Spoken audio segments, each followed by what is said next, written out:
All right, so I'm done practicing for today, and I had three takeaways.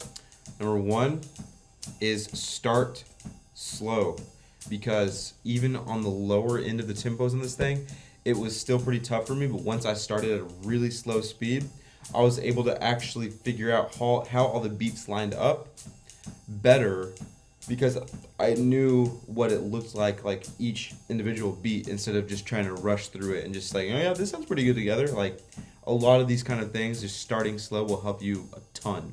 Two, take breaks.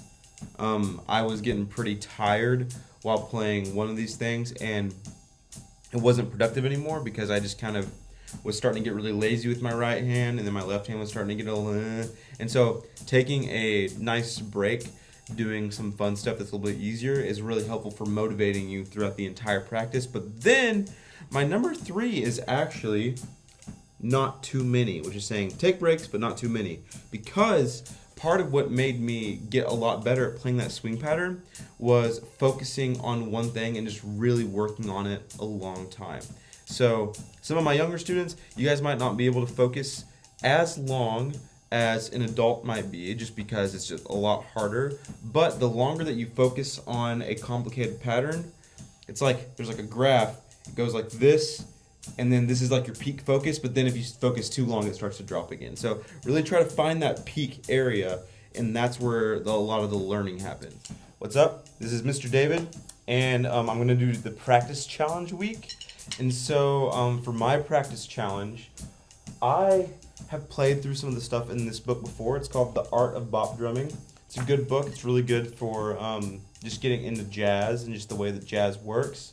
But I have not played through some of it in a while, and one of the things that this book introduces you to is comping, which is basically kind of like doing little little mini improvisations on the snare drum. And so right here on these pages, we have some comp examples, and I would like to be able to play these at a pretty high tempo.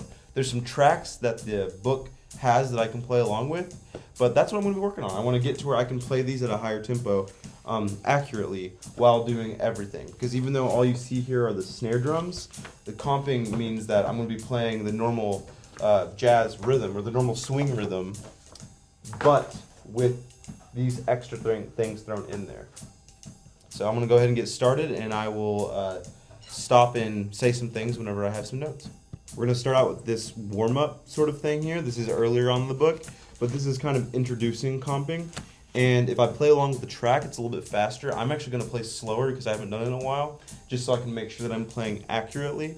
And then the more comfortable I get with it, the faster I'm going to push it. All right, so first, just went through the warm-up.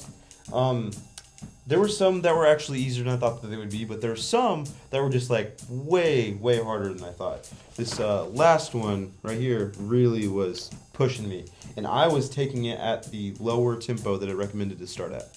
So I know that this itself is going to be a challenge, but doing this is going to help me do the next part way easier. Whenever I have ones like that I just cannot figure out, I'm going to put a little star next to each of them. And so I know tomorrow I can go through all of them, but spend a little bit of extra time on those ones that I know I'm struggling more with.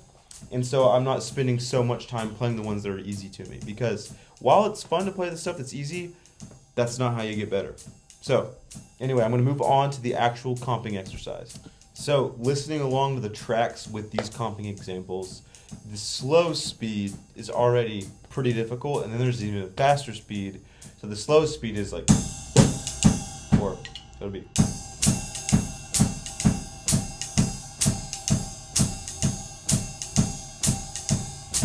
It's around that speed. And then for the faster speed, it's.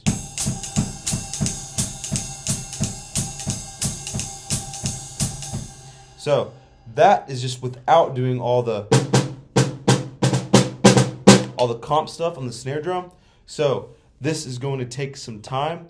I am not even going to start with that slower speed. I'm even going to go slower to get to where I can play with the track, because that's kind of one of my goals, is to be able to play with both tracks. And the second track is pretty fast. So I'm going to start at a slower speed Honestly, I'll probably start with 70 like I did with the warm-up, which is pretty below tempo, and then I'll try to work my way up to it and see how far I can get today.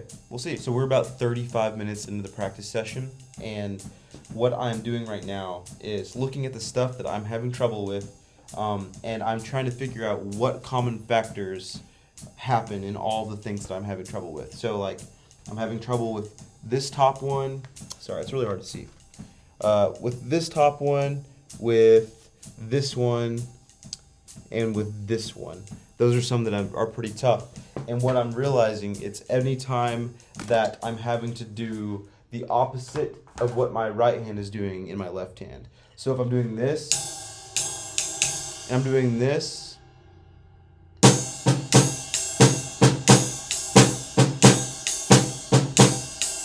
that kind of thing, it's really hard for me to just read the snare part like it's written here and keep this going in that pattern instead of just doing,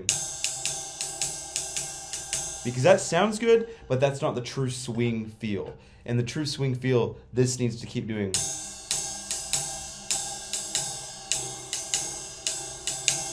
So now that I know that, I'm going to focus more on going back and forth with that. I might even go back to my warm-up that has some of that pattern that does this.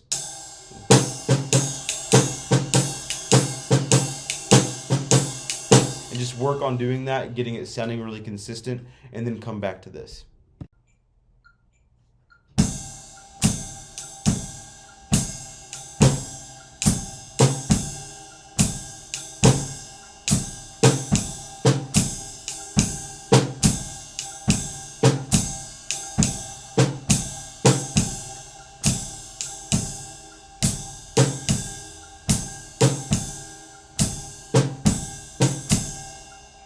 There it is. That's the spot. So it's written for me to do.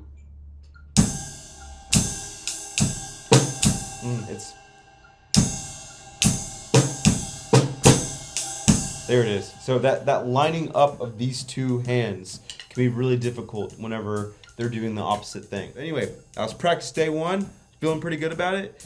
If I feel really good about this and I'm able to learn it, then I'll try to move on to something else. But it's still going to take me some time to finish learning this comp example. Thanks. See ya.